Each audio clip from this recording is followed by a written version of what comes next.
நல்லா வெயிட் கம்மியாயிட்டே வந்த வெயிட் வந்து இப்ப கம்மியாக மாட்டேங்குது, இதுக்கு மேல எனக்கு குறைய மாட்டேங்குது அப்படின்னு நீங்க ஃபீல் பண்ணீங்கன்னா 100 டே சேலஞ்சில் வந்து இன்னைக்கு டே 10ல வந்து நம்மளுக்கு எந்த ஒரு கொட்டுமே கிடையாது. ஏன்னு பார்த்தீங்கன்னா நம்மளுக்கு இன்னைக்கு வந்து ரெஸ்ட் டே. நம்ம இந்த மாதிரி ரெஸ்ட் விடுறதுனால வந்து மசில் க்ரோத் வந்து ரெஸ்ட் டைம்ல தான் வந்து நடக்கும். ஸோ அதனால அது ஒரு பெனிஃபிட் இருக்கு. அப்புறம் வந்து மைண்ட் ரிலாக்ஸேஷன் வேணும். எப்போ பாரு நம்மளால எக்ஸசைஸ் பண்ணிட்டே இருக்க முடியாது. ஸோ அதனால வந்து உங்களுக்கு தேவையான டைம் உங்க உடம்பு வந்து ரெஸ்ட் கேட்கும்போது நீங்க ரெஸ்ட் கொடுங்க. ஸோ அதனால நான் இன்னைக்கு வந்து ரெஸ்ட் விட்டுருக்கேன். நாளைக்கு வந்து நான் ஒர்க் அவுட் பண்ணிடுவேன். இன்னைக்கு வந்து வெயிட் செக் பண்ணி பார்க்கும்போது 74.20 இருந்துச்சு. எந்த மாற்றமும் இல்லை, அப்படியே தான் இருக்கு. ஸோ வந்து நான் இன்னைக்கு டயட்ல கொஞ்சம் மாத்தலாம்னு சொல்லி முடிவு பண்ணியிருக்கேன். வீடியோ ஃபுல்லா பாருங்க. மார்னிங் எம்டி ஸ்டொமக்ல ஜீரக தண்ணி எடுத்துக்கிறேன். மார்னிங் பிரேக்ஃபாஸ்ட்டுக்கு வந்து முலாம்பழம் ஜூஸ் எடுத்துக்கிறேன் வித்தவுட் சுகர்ல. இன்னைக்கு லஞ்ச்ல வந்து நான் காப்ஸ் வந்து கட் பண்ணியிருக்கேன். ஸோ வந்து பப்பாயா, அப்புறம் 2 எக்கு, அப்புறம் சுண்டல், குழம்புல போட்ட சுண்டல் எடுத்திருக்கேன். அப்புறம் 3 பீஸ் கொய்யாப்பழம். என்ன ரீசன் சொல்லி வீடியோல சொல்லியிருக்கேன். ஸோ இந்த வீடியோல நம்ம என்ன பார்க்க போறோம்னா, நம்மளும் வந்து ஒர்க் அவுட் பண்ணுவோம், டயட் பண்ணுவோம், எல்லாமே ப்ராப்பரா பண்ணிட்டே வருவோம். ப்ராப்பரா வெயிட்டும் வந்து கம்மியாயிட்டே வரும். ஒரு கட்டத்துக்கு மேல வந்து பாத்தீங்கன்னா நீங்க அதை வந்து வெயிட் லாஸ் ஆகுறது வந்து ஸ்டாப் ஆயிடும்னா அப்படி மெயின்டைன் ஆயிட்டே வரும்.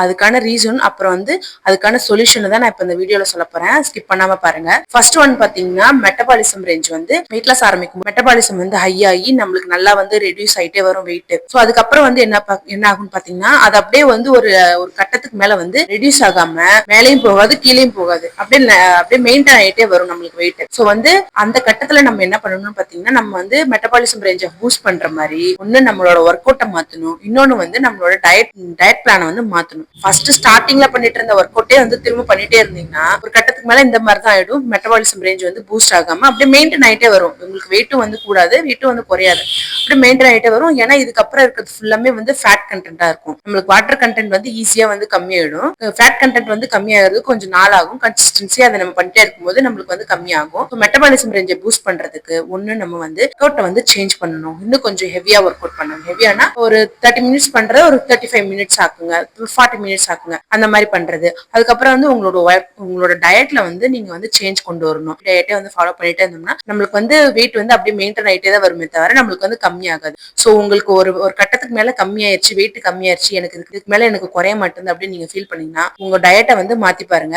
சோ அதனாலதான் நானும் இன்னைக்கு வந்து என்னோட டயட்டை மாத்திருக்கேன். எனக்கு ஒரு கட்டத்துக்கு மேல வந்து வெயிட் வந்து கம்மியாகாம அப்படியே மெயின்டைன் ஆகிற மாதிரி எனக்கு ஒரு ஃபீல் இருக்கு. ஏன்னா நான் 84ல இருந்து 74 வர்றதுக்கு ஈஸியா வந்த மாதிரி இருக்கு. சோ அது வந்து ஃபுல்லாமே வாட்டரா இருக்கும். அதுல வந்து பாத்தீங்கன்னா ஃபேட்ன்றது வந்து கொஞ்சம் பர்சன்டேஜ் வந்து கம்மியா இருக்குமே தவிர ஃபுல்லா வந்து வாட்டரா தான் இருக்கும். சோ அதனாலதான் அது வந்து ஈஸியா கம்மியாயிருச்சு. இதுக்கு மேல இருக்கிறது ஃபுல்லாமே வந்து ஃபேட் தான். சோ அந்த ஃபேட்டை நம்ம கம்மி பண்றதுக்கு நம்ம ஒர்க் அவுட் சேஞ்ச் பண்ணணும். அதே மாதிரி நம்மளோட டயட்டையும் வந்து சேஞ்ச் பண்ணாதான் வந்து நம்மளுக்கு வந்து நல்ல ரிசல்ட் கிடைக்கும். சோ அதனாலதான் நான் இன்னைக்கு என்னோட டயட்டை வந்து சேஞ்ச் பண்ணிருக்கேன். நீங்களும் உங்களுக்கு வந்து நல்லா வெயிட் கம்மியாயிட்டே வந்த வெயிட் வந்து இப்ப கம்மியாக மாட்டேங்குது, அப்படியே மெயின்டைன் ஆயிட்டே இருக்கு அப்படின்னா நீங்க இந்த டிப்ஸ் வந்து ஃபாலோ பண்ணி பாருங்க. கண்டிப்பா உங்களுக்கும் ஆகும். நானும் அதான் ஃபாலோ பண்ண போறேன். நீல இருந்து ஸ்டார்ட் பண்ணிருக்கேன். சோ என்னோட டயட்டை மாத்திருக்கேன். என்னோட ஒர்க் அவுட் பிளான்ல வந்து ஒரு சேஞ்ச் பண்ணிருக்கேன். சோ வந்து எப்பயுமே எடுக்கிற கேலரியில இருந்து அதுல இருந்து ஒரு 200 இல்ல 300 உங்களால எவ்வளவு முடியுமோ அதை வந்து கம்மி பண்ணி நீங்க சாப்பிடும்போது உங்களோட மெட்டபாலிசமும் பூஸ்ட் ஆகி உங்களுக்கு வெயிட் லாஸும் வந்து மெயின்டைன் ஆகாம வெயிட் வந்து கம்மியாகிறதுக்கு ஸ்டார்ட் ஆகும். சோ இந்த டிப்ஸை வந்து ஃபாலோ பண்ணி பாருங்க. கண்டிப்பா இது யூஸ்ஃபுல்லா இருக்கும். டே 10க்கான 10,000 ஸ்டெப் வந்து நம்ம கம்ப்ளீட் பண்ணிட்டோம். 542 கேலரிஸ் வந்து பர்ன் ஆயிருக்கு. நைட்டு பாத்தீங்கன்னா நான் டின்னருக்கு வந்து தர்பூசணி மட்டும் எடுத்துக்கிறேன். டே 10 வந்து நம்ம சூப்பரா கம்ப்ளீட் பண்ணிட்டோம். அப்ப நோட் பண்ணிடலாமா? இந்த வீடியோ ஃபுல்லா பார்த்திருப்பீங்கன்னு நம்புறேன். ஸோ பிடிச்சிருந்தா லைக் பண்ணி கமெண்ட் பண்ணி சப்ஸ்கிரைப் பண்ணிக்கோங்க. நான் உங்களை டே 11ல பாக்குறேன். பை.